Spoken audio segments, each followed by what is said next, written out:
പാകിസ്ഥാനെ മടയിൽ കയറി ആക്രമിച്ച ഇന്ത്യ. അതിർത്തി സംസ്ഥാനങ്ങളിൽ പാക് സേന നടത്തിയ ഡ്രോൺ മിസൈൽ ആക്രമണ ശ്രമങ്ങൾ ചെറുത്തതിന് പിന്നാലെ പാകിസ്ഥാനിൽ ഇന്ത്യൻ സേനയുടെ പ്രത്യാക്രമണം. പാക് തലസ്ഥാനം ഇസ്ലാമാബാദ് അടക്കം പ്രധാന നഗരങ്ങളിൽ ഇന്ത്യൻ വ്യോമാക്രമണം.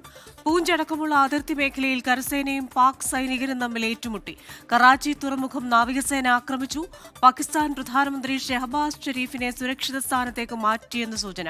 പാകിസ്ഥാനിൽ ആഭ്യന്തര സംഘർഷം മൂർച്ഛിക്കുന്നു. ബലൂജ് മേഖലയിലെ ക്വറ്റ ബലൂചിസ്ഥാൻ ലിബറേഷൻ ആർമി പിടിച്ചെടുത്തു. മുൻ പ്രധാനമന്ത്രി ഇമ്രാൻഖാനെ മോചിപ്പിക്കണമെന്നാവശ്യപ്പെട്ട് വൻ പ്രക്ഷോഭവും പുറപ്പെട്ടു. തുടർ നടപടികൾ വിശദീകരിക്കാൻ രാവിലെ 10 മണിക്ക് വിദേശകാര്യ സെക്രട്ടറി വിക്രം മിശ്രി മാധ്യമങ്ങളെ കാണും. സുരക്ഷാ നടപടികൾ വിലയിരുത്തുന്നതിന്റെ ഭാഗമായി പ്രതിരോധ മന്ത്രി രാജ്നാഥ് സിംഗ് സൈനിക മേധാവിമാരുമായി കൂടിക്കാഴ്ച നടത്തും. വിശദാംശങ്ങളുമായി ബൽറാം നെടുങ്ങാടി ചേരുകയാണ്. ബൽറാം, പാകിസ്ഥാനിൽ ആഭ്യന്തര സംഘർഷം, ഒപ്പം തന്നെ ഇപ്പോഴത്തെ ഏറ്റവും പുതിയ വിവരങ്ങൾ എന്തൊക്കെയാണ്? ക്രിസ്റ്റീന, ഇന്നലെ രാത്രി 7:30 പാകിസ്ഥാന്റെ ഭാഗത്തു നിന്നും അപ്രതീക്ഷിതമായ രീതിയിൽ ഈ ഡ്രോൺ ആക്രമണങ്ങളും മിസൈൽ ആക്രമണങ്ങളും ആരംഭിച്ചത്. പ്രകോപനം ആരംഭിച്ചത് ഈ തവണയും വീണ്ടും പാകിസ്ഥാൻ തന്നെയാണ്. ഇന്ത്യയുടെ അതിർത്തി ഗ്രാമങ്ങൾ, ഒപ്പം തന്നെ രാജ്യത്തിന്റെ വടക്ക് പടിഞ്ഞാറൻ സംസ്ഥാനങ്ങളിലെ പ്രധാന കേന്ദ്രങ്ങൾ ലക്ഷ്യമാക്കി യുമാണ് പാകിസ്ഥാൻ ഡ്രോണുകളും മിസൈലുകളും അയച്ചത്. എന്നാൽ അതെല്ലാം തന്നെ ഇന്ത്യയുടെ വ്യോമ പ്രതിരോധ സംവിധാനങ്ങൾ തകർക്കുകയായിരുന്നു. 100 കണക്കിന് ഡ്രോണുകളാണ് പാകിസ്ഥാൻ ജമ്മു കേന്ദ്രമാക്കി, ജമ്മു വിമാനത്താവളം ഉൾപ്പെടെ ലക്ഷ്യമാക്കി അയച്ചത്. ഇതെല്ലാം തന്നെ തകർക്കുന്ന കാഴ്ചയാണ് ആദ്യ നിമിഷങ്ങളിൽ തന്നെ കണ്ടത്. തുടർന്നാണ് ഇന്ത്യ പിന്നീട് പാകിസ്ഥാനിലേക്ക് ശക്തമായ പ്രത്യാക്രമണം നടത്തിയത്. ഇന്ത്യയുടെ 3 സേനാ വിഭാഗങ്ങളും പങ്കെടുക്കുന്ന പ്രത്യാക്രമണത്തിൽ പാകിസ്ഥാനിൽ കനത്ത നാശനഷ്ടങ്ങൾ ഉണ്ടായതായാണ് ഇതുവരെയും പുറത്തു വന്ന റിപ്പോർട്ടുകൾ. യഥാർത്ഥ ചിത്രം വ്യക്തമാകേണ്ടതുണ്ട്. കാരണം പാകിസ്ഥാന്റെ 4 പ്രധാന നഗരങ്ങൾ അടച്ചുപൂട്ടിയ സാഹചര്യമാണ് ഇപ്പോൾ ഉള്ളത്. തലസ്ഥാനമായ ഇസ്ലാമാബാദ്, ലാഹോർ അടക്കമുള്ള ഇടങ്ങളിലേക്ക് ശക്തമായ ആക്രമണം ഇന്ത്യ ഡ്രോണുകളും മിസൈലുകളും ഉപയോഗിച്ച് പ്രത്യാക്രമണം നടത്തുകയാണ് ഉണ്ടായത്. പാകിസ്ഥാന് നിമിഷങ്ങൾ പോലും പിടിച്ചു നിൽക്കാൻ കഴിയാത്ത രീതിയിലുള്ള പ്രത്യാക്രമണമാണ് ഇന്ത്യയുടെ ഭാഗത്തു നിന്നും ഉണ്ടായത്. അതേസമയം അതിർത്തി മേഖലയിൽ ഇന്ത്യയുടെ LOCക്ക് സമീപമുള്ള ഗ്രാമങ്ങൾ കേന്ദ്രീകരിച്ച് കനത്ത ഷെല്ലാക്രമണം പാകിസ്ഥാന്റെ ഭാഗത്തു നിന്നും വീണ്ടും ഉണ്ടായി. ഗ്രാമീണരെ, സാധാരണക്കാരെ ലക്ഷ്യം വെച്ചുള്ള ആക്രമണമായിരുന്നു ഈ മേഖലയിൽ ഉണ്ടായത്. ഡ്രോണുകൾ ഉപയോഗിച്ച് ഇന്ത്യയിലെ പ്രധാന സൈനിക കേന്ദ്രങ്ങൾ, വിമാനത്താവളങ്ങൾ, ജനവാസ മേഖല, ഈ 3 ഇടങ്ങൾ ലക്ഷ്യമാക്കിയാണ് പാകിസ്ഥാൻ ആക്രമണം നടത്തിയത്. അത് പഞ്ചാബ്, ജമ്മു കശ്മീർ, ഒപ്പം തന്നെ രാജസ്ഥാൻ, ഗുജറാത്ത് എന്നീ 4 സംസ്ഥാനങ്ങളിലെ പ്രധാന കേന്ദ്രങ്ങൾ ലക്ഷ്യമാക്കിയാണ് പാക് ഡ്രോണുകൾ ഇന്ത്യൻ അതിർത്തിക്കുള്ളിലേക്ക്, വ്യോമാതിർത്തിക്കുള്ളിലേക്ക് പ്രവേശിക്കാൻ ശ്രമിച്ചത്. എന്നാൽ ഇന്ത്യയുടെ S-400 മിസൈൽ പ്രതിരോധ സംവിധാനം അത് പൂർണ്ണമായും പരാജയപ്പെടുത്തുകയായിരുന്നു. ഈ പാകിസ്ഥാനിൽ നിന്നുള്ള ആക്രമണ ശ്രമങ്ങൾ പൂർണ്ണമായും പരാജയപ്പെടുത്തിയെന്നാണ് സൈനിക വൃത്തങ്ങൾ, പ്രതിരോധ മന്ത്രാലയവും വ്യക്തമാക്കിയത്.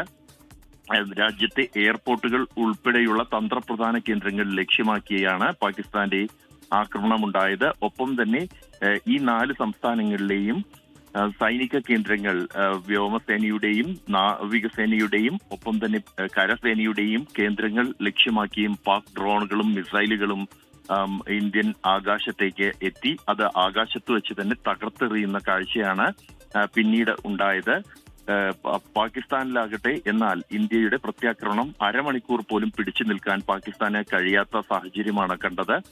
പാകിസ്ഥാനിലെ കറാച്ചി, ഇസ്ലാമാബാദ് അടക്കമുള്ള 4 നഗരങ്ങൾ പൂർണ്ണമായും അടച്ചുപൂട്ടിക്കൊണ്ടുള്ള ഉത്തരവ് ഇന്ത്യയുടെ പ്രത്യാക്രമണം ആരംഭിച്ച അരമണിക്കൂറിനകം തന്നെ പ്രഖ്യാപിക്കേണ്ടി വന്നു പാക് സർക്കാരിന്. ഒപ്പം തന്നെ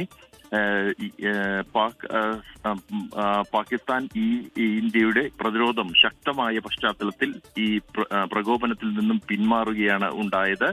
ലാഹോർ, കറാച്ചി, ഇസ്ലാമാബാദ്, സിയാൽകോട്ട് തുടങ്ങിയ നഗരങ്ങൾ കനത്ത തിരിച്ചടിയാണ് ഇന്ത്യ നൽകിയത്. പാക് സൈനിക മേധാവിയെ ഉൾപ്പെടെ മാറ്റുന്ന സാഹചര്യം ഉണ്ടാകുന്നു. സൈനിക മേധാവിയെ കസ്റ്റഡിയിൽ ആക്കി എന്ന റിപ്പോർട്ടുകളാണ് പുറത്തു വന്നത്. പാകിസ്ഥാന് ഏത് തരത്തിലുള്ള നാശനഷ്ടം, എത്രത്തോളം നാശനഷ്ടം എന്നതുമായി ബന്ധപ്പെട്ടുള്ള വിവരങ്ങൾ പുറത്ത് വരേണ്ടതുണ്ട്.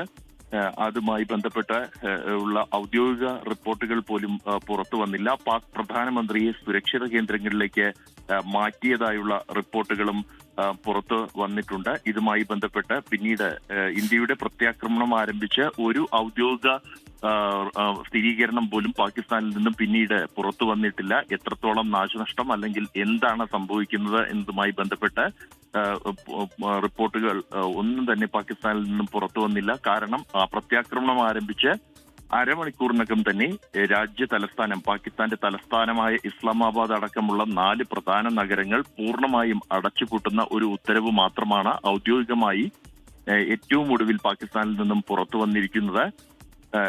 കനത്ത തിരിച്ചടി തന്നെ നൽകാൻ ഇന്ത്യക്ക് കഴിഞ്ഞിരിക്കുന്നു. പാകിസ്ഥാന്റെ ആക്രമണത്തെ പൂർണ്ണമായും 100% ചെറുക്കാൻ ഇന്ത്യയുടെ മിസൈൽ പ്രതിരോധ സംവിധാനം, റഷ്യൻ നിർമ്മിത S-400 മിസൈൽ പ്രതിരോധ സംവിധാനത്തിന് കഴിഞ്ഞിരിക്കുന്നു എന്നുള്ളതാണ് പ്രതിരോധ മന്ത്രാലയം പുറത്തിറക്കിയ വാർത്താ കുറിപ്പിൽ തന്നെ.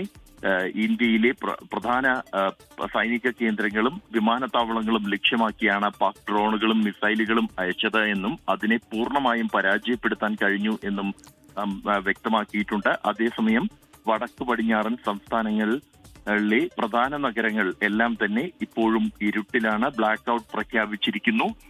കാരണം അതൊരു മുൻകരുതൽ നടപടിയുടെ ഭാഗമായാണ് ഈ നടപടി എന്ന് സൈന്യം വ്യക്തമാക്കിയിട്ടുണ്ട്. ഇന്ത്യയുടെ പ്രതിരോധ സംവിധാനം കൃത്യമായി തന്നെ പ്രവർത്തിക്കുന്നുണ്ട് എങ്കിൽ പോലും ഈ പാകിസ്ഥാന്റെ ഭാഗത്തു നിന്നും ഇത്തരത്തിലുള്ള ആക്രമണ ശ്രമങ്ങൾ തുടർച്ചയായി ഉണ്ടാകുന്ന ഘട്ടത്തിൽ ഒരു മുൻകരുതൽ നടപടി എന്ന നിലയിൽ മാത്രമാണ് ഇത്തരത്തിൽ ബ്ലാക്ക് ഔട്ട് പ്രഖ്യാപിച്ചത് എന്നാണ് പ്രതിരോധ മന്ത്രാലയം വ്യക്തമാക്കിയത്. കൃത്യമായി തന്നെ പാകിസ്ഥാന്റെ ആക്രമണങ്ങളെ പ്രതിരോധിക്കാനും ഒപ്പം തന്നെ തിരിച്ചടി, ചരിത്രത്തിൽ ഒരിക്കലും പാകിസ്ഥാൻ മറക്കാത്ത രീതിയിലുള്ള കനത്ത തിരിച്ചടി നൽകാനും അതേ രാത്രിയിൽ അല്ലെങ്കിൽ നിമിഷങ്ങൾക്കകം തന്നെ ഇന്ത്യൻ പ്രതിരോധ സംവിധാനത്തിന് കഴിഞ്ഞു, ഇന്ത്യൻ സേനയ്ക്ക് കഴിഞ്ഞു എന്നുള്ളതാണ് കഴിഞ്ഞ രാത്രി നമുക്ക് കാണാൻ കഴിഞ്ഞത്. ഒറ്റ രാത്രി കൊണ്ട് തന്നെ പാകിസ്ഥാന് കൃത്യമായ ഒരു പാഠം പഠിപ്പിക്കാൻ കഴിഞ്ഞിരിക്കുന്നു. പാകിസ്ഥാനിൽ സംഭവിച്ച നാശനഷ്ടങ്ങളുടെ കണക്കുകൾ, അതിന്റെ ചിത്രം ഇനി പുറത്തു വരേണ്ടതുണ്ട്. ക്രിസ്റ്റീന. ബൽറാം നെടുങ്ങാടിയാണ് വിശദാംശങ്ങൾ നൽകിക്കൊണ്ടിരുന്നത്.